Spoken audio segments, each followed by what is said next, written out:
You ask Tiger to solve. This deals with linear equations with one unknown.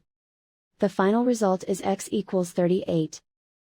Let's solve it step by step. Group all constants on the right side of the equation. Add 5/6 to both sides. Combine the fractions. Combine the numerators.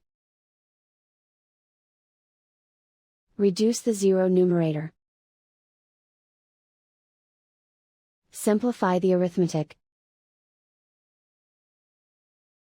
Find the lowest common denominator.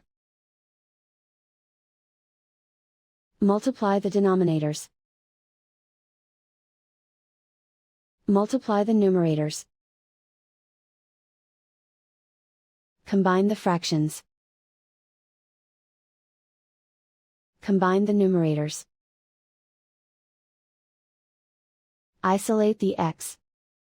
Multiply both sides by inverse fraction 24/1.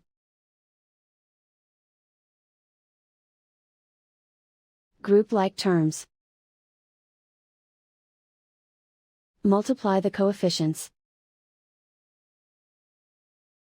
Simplify the fraction. Multiply the fractions.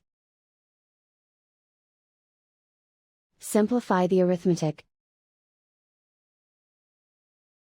And so the final result is x equals 38.